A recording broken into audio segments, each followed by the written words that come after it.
Benih Rahasia Sang Pewaris episode 111.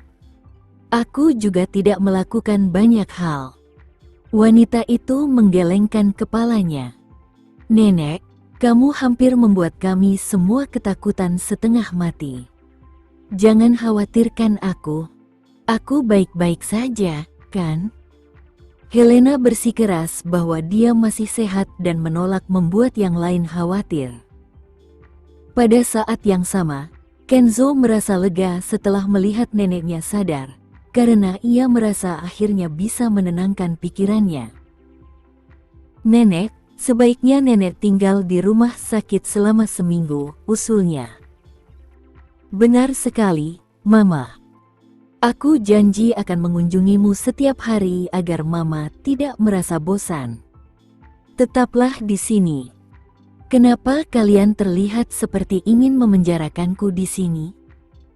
Helena tidak senang dengan saran semua orang karena dia mengungkapkan ketidakpuasannya.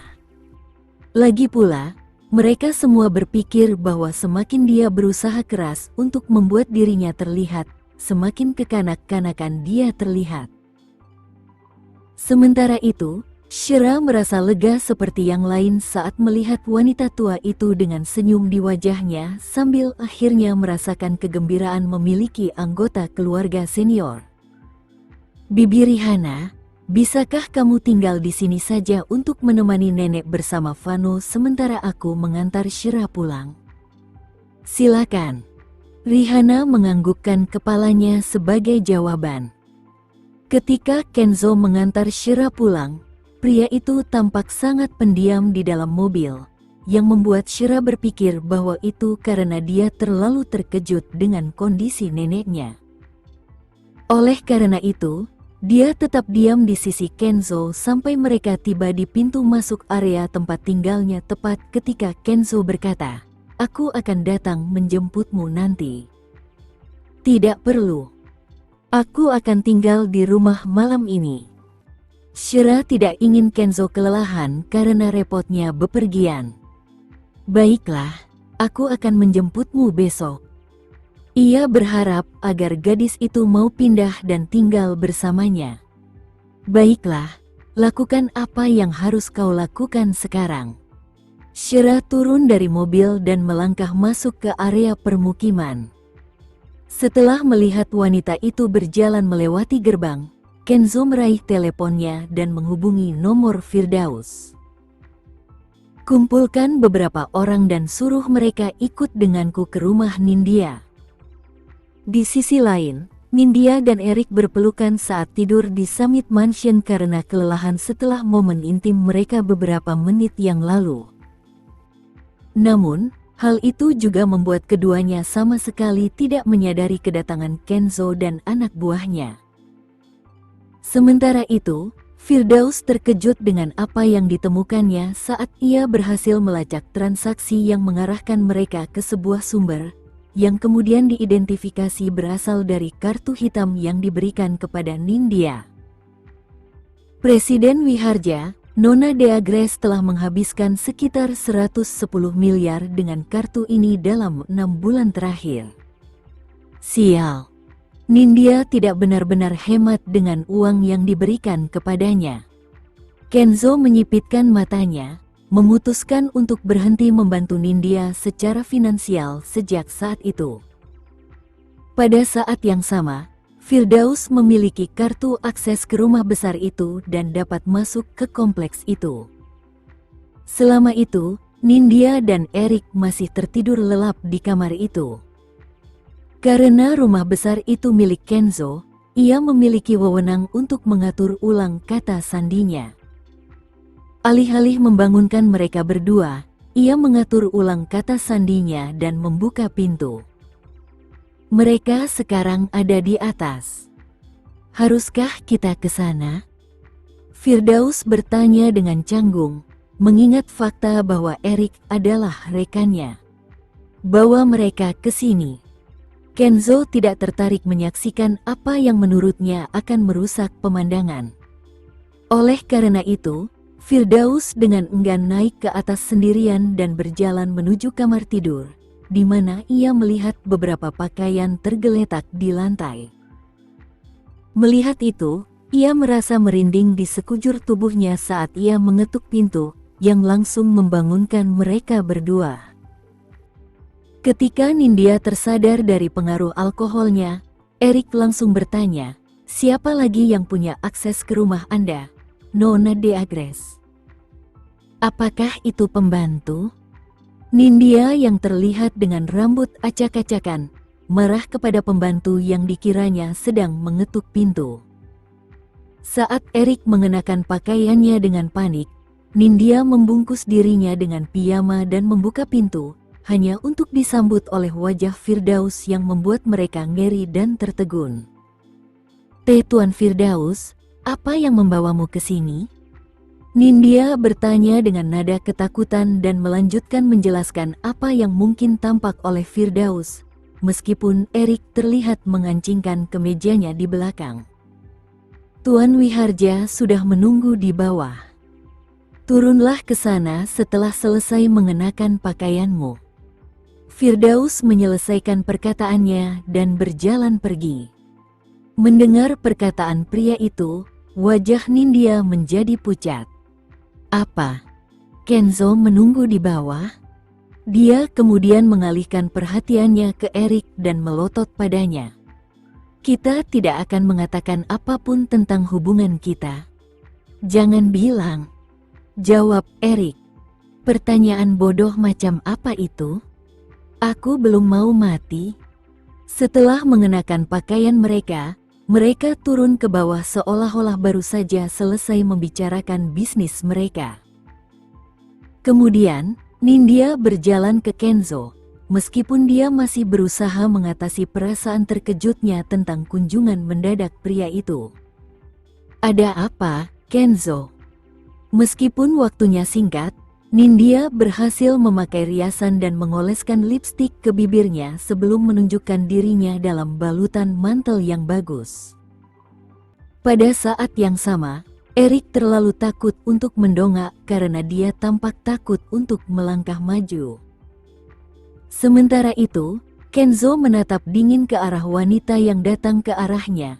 Tatapan matanya dipenuhi dengan amarah dan kejengkelan. "Firdaus, tolong tunjukkan video itu pada Nona de Agres." Kenzo tidak pernah berpikir untuk membunuh seseorang, tetapi saat itu, ia tergoda untuk membuat pengecualian. Sementara Nindya tidak tahu apa yang akan ditontonnya, Firdaus menaikkan volume dan menunjukkan video dirinya saat menukar obat di Wiharja Residence dengan resolusi tertinggi. Pada saat itu, mata Nindya terbuka lebar karena ngeri saat dia menutup mulutnya dan menghabiskan beberapa menit berikutnya menonton video itu sampai akhir. Jauh di lubuk hatinya, dia tidak menyangka bahwa kesalahannya akan terekam dalam rekaman, dan dia menggigil hebat hingga berusaha mengumpulkan keberanian dan menatap mata Kenzo. Namun, dia akhirnya memutuskan untuk mengintip, hanya untuk melihat ekspresi dingin pria itu seolah-olah dia sedang menahan niat membunuhnya. Di sisi lain, Kenzo, yang menatap mata Nindya, langsung merasakan keinginan kuat untuk membunuhnya. "Maafkan aku, Kenzo. Aku. Nindya tergagap dan berusaha menyelesaikan kalimatnya di hadapan tatapan tajam Kenzo yang acuh tak acuh. Meskipun biasanya dia pandai memberi alasan, tidak ada yang terlintas di benaknya saat itu. Bagaimanapun, kejahatan dan kekejamannya terungkap oleh video itu, yang membuatnya hampir tidak punya cara untuk menjelaskan dirinya sendiri. "Maafkan aku. Aku bodoh karena melakukan kesalahan itu. Maafkan aku, Kenzo. Aku hanya tidak bisa berpikir jernih." "Nona de Agres, tahukah Anda bahwa Nyonya Tua Wiharja dirawat di rumah sakit karena ia tidak sengaja meminum obat yang Anda tukar dan pingsan?" Tanya Firdaus retoris untuk membuat Nindya mengerti betapa seriusnya situasi ini. Mendengar jawaban Firdaus, Nindya merasa darahnya membeku. Apa? Nenek salah minum obat. Maaf. Aku tidak pernah berpikir untuk menyakiti nenek. Aku bersumpah tidak. Wanita itu dengan keras kepala mencoba berbicara, menatap Kenzo sambil menangis. Maaf, Kenzo. Aku tidak bermaksud begitu. Aku tidak melakukannya dengan sengaja. Nindya, aku akan mengampuni nyawamu demi insiden 5 tahun lalu. Tapi aku minta kau mengembalikan kartu dan jam tanganku padaku. Lalu, kemasi barang-barangmu dan keluar dari rumahku, jawab Kenzo dingin tanpa ekspresi yang menunjukkan kemarahannya. Takut dengan kata-kata pria itu, Nindya menggigit bibirnya karena takut karena dia tidak menyangka mimpi buruknya akan menimpanya secepat ini. Meskipun kebenaran tentang insiden yang terjadi 5 tahun lalu itu tidak terungkap, dia terkejut bahwa Kenzo masih ingin mengambil semuanya darinya. Kamu tidak bisa melakukan ini padaku, Kenzo. Aku sudah memberikanmu kencan pertamaku 5 tahun lalu, jadi begitukah caramu memperlakukanku? Kau mencoba membunuh nenekku. Jadi kau pikir aku akan peduli dengan apa yang terjadi 5 tahun lalu? Dengan video ini, aku bisa memasukkanmu ke penjara dan mengurungmu di sel selama-lamanya, jawab Kenzo dingin. Sementara itu, Nindya menjadi lemah di lutut dan jatuh ke lantai setelah mendengar kata-kata Kenzo. Bagaimanapun, Kenzo bagaikan dewa yang telah menjadikannya seseorang. Sekarang, ia akan mengambil segalanya darinya. Aku bukan lagi diriku yang dulu, dan aku tidak akan pernah menjadi diriku yang dulu. Sekarang aku hidup seperti seorang putri, jadi bagaimana aku bisa kembali ke masa lalu ketika aku miskin dan bangkrut? Tolong, Kenzo. Tolong jangan lakukan ini padaku. Maafkan aku. Aku memang salah. Tapi aku sudah belajar dari kesalahanku. Nindya berlutut dan merangkak ke arah Kenzo, memohon agar dia memaafkannya. Tolong jangan ambil kartuku. Tolong jangan usir aku dari rumah ini. Aku berjanji tidak akan pernah menyakiti siapapun lagi, Kenzo.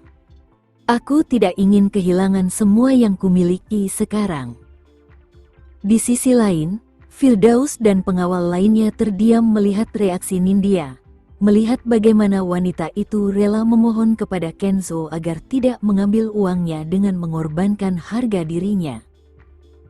Saat tatapan dingin pria itu menghentikan wanita itu bergerak, dia berkata, "Sejak saat kau mencoba membunuh nenekku, kau tidak lagi pantas memiliki semua yang kau miliki saat ini. Aku tidak punya toleransi lagi padamu, Nindya." Pada saat yang sama, Erik, yang sedang menatap Nindya, kehilangan rasa sukanya terhadapnya karena dia melihat Nindya terlihat malu dan menggelikan. "Maaf, Presiden Wiharja. Saya akan segera mengundurkan diri."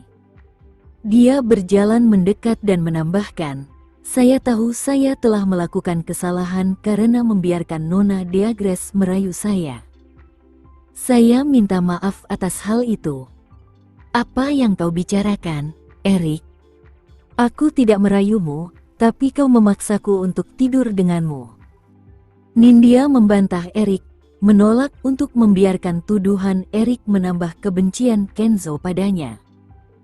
Meskipun begitu, Kenzo tidak merasakan apapun selain rasa jijik terhadap mereka berdua. Ia melotot ke arah Erik dan berkata, "Minggir sekarang."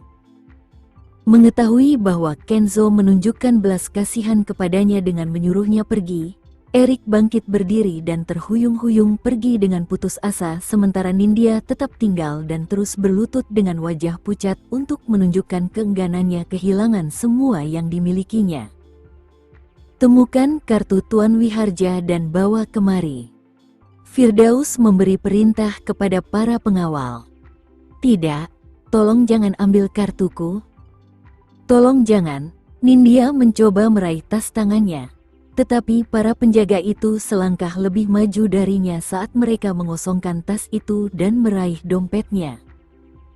Begitu mereka mendapatkan kartu hitam itu, mereka menyekanya dengan selembar tisu dan menyerahkannya kepada Kenzo. Meskipun demikian, Kenzo tidak mengambil kartu itu. Sebaliknya, dia membiarkan Firdaus yang mengambilnya. Sementara itu, salah satu pengawalnya menuju ke atas dan turun tak lama setelah dia menemukan jam tangan Kenzo dan mengembalikannya kepadanya. Ketika Nindya melihat apa yang mereka lakukan, dia kehilangan akal sehatnya dan berteriak, "Tidak, tidak seorang pun dari kalian dapat mengambil apapun dariku. Mereka semua milikku. Aku pantas mendapatkannya, Kenzo. Kau berutang budi padaku, jadi kau tidak dapat mengambilnya dariku." Ketika Nindya ingin memeluk paha Kenzo untuk memohon padanya agar tidak mengambil barang-barangnya, dua pengawalnya segera menahannya agar tidak mendekati Kenzo. "Ambil semua harta miliknya dan buang." Kenzo menggertakkan giginya, memerintahkan pengawalnya untuk mengambil semua barang milik Nindya. Nindya segera menutupi kalungnya dengan kedua tangannya, matanya terbuka lebar karena ngeri. Lagi pula, dia tidak akan menyerahkan kalung yang bernilai lebih dari 10 miliar ini. Tetapi segera, seorang pengawal mendekat sementara dua lainnya menjepitnya ke lantai. Merasa terhina, Nindya berteriak keras, "Kau tidak bisa melakukan ini padaku. Kau tidak bisa melakukan ini padaku, Kenzo. Tolong aku. Aduh, sakit, Kenzo." Meskipun wanita itu menjerit kesakitan, tatapan Kenzo sama sekali tidak menunjukkan simpati. Yang ada hanya dingin dan ketidakpedulian. Petugas itu dengan sigap melepaskan kalung Nindya, beserta gelang berlian, jam tangan berlian, dan cincin berliannya. Setelah itu, petugas itu meraih tas tangan Nindya, tempat ia meletakkan ponsel dan dokumen identitasnya sebelum melemparkannya kembali kepadanya. Dengan rambut acak-acakan, Nindya terlihat duduk sambil menangis di lantai sambil melotot ke arah Kenzo dengan kesal. "Jika aku tahu kau begitu tidak berperasaan saat tidur denganku 5 tahun lalu, aku tidak akan repot-repot menyelamatkanmu, Kenzo." Tidak peduli seberapa banyak Nindya mengeluh, mata Kenzo hanya dipenuhi dengan kebencian saat dia tampak tanpa emosi.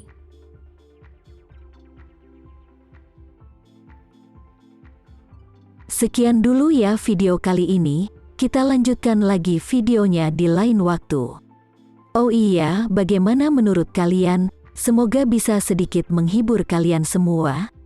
Untuk teman-teman yang baru nonton, jangan lupa subscribe ya, hehehe. Dan kalau teman-teman ada yang ingin gabung langganan, bisa langsung gabung saja untuk dapat fitur yang menarik dan sedikit membantu Mimin. Terima kasih banyak sudah menonton, sampai jumpa lagi, bye.